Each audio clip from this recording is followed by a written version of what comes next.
let's talk about contracts for a minute. So one, what happens if you're not getting any contracts? And two, the second part of my question is going to be related to what if you're stuck in a contract that you need to get out of? Okay, with the first question, with contracts, not getting enough contracts, I wouldn't give up. I wouldn't quit my day job. And I've offered that advice to other people who've actually wanted to get into contracting. Do not quit your day job. There is a period where you might actually pick up one contract first, work that contract while you're doing your job. And then when you feel comfortable enough to take on the second one, the second you sign the second one, you should be able to then fully go into contracts. But I wouldn't suggest just jumping into contracts because there is a possibility you won't have any contracts coming in. So that is a possibility, yes. Okay, and so could you then go with the CRO and get a position quite quickly? Yes, you could actually take the route of going directly to a CRO and signing on for a position to do a CRA role and actually work with them. If you decide to go into contracting, great. If you like the CRO, it's the same industry. Okay, and how long are these contracts? Contracts are usually set up for the life of the trial. So a lot of contracts are mainly like a year to 2 years. That's a basic, I think my basic contracts are at least 2 years a piece.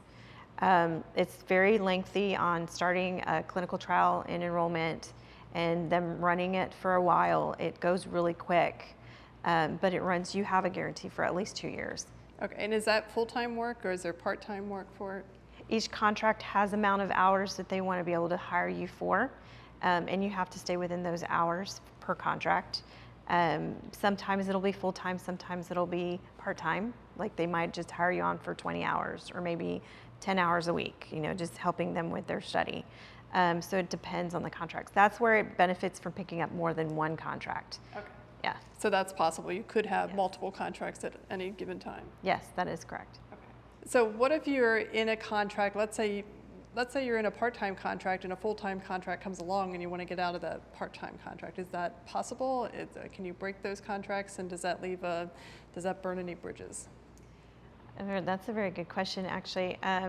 It is possible to leave a contract. They usually are set up where there's a 30-day notice to the company to get out of a contract and wrap everything up, or 30 days for them to terminate your contract based on, let's say they ran out of funding. If it's a small pharma company, they'll let you know, but they still have to pay you for 30 days and give you work for 30 days. But it is quite easy to break a contract. When you have overlapping contracts, actually in the industry of CRAs and contracts, there aren't a whole lot of CRAs that I've known or CNRAs who have wanted to give up contracts for other contracts. There's too much money involved. So, but there is a possibility of actually leaving in another company if you're too full and you cannot do all the work all your contracts are giving you. So you would have to prioritize and see which contract you'd have to close out.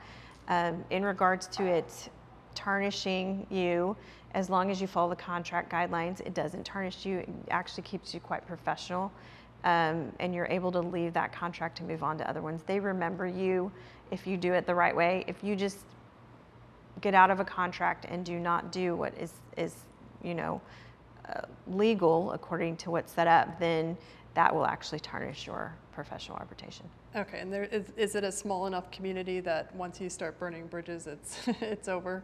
It's a very small community. You end up running into other contracted CNRAs or CRAs and kind of bumping elbows with them. Yes, you do. So yes, you have to keep up your professional appearance and levels. So.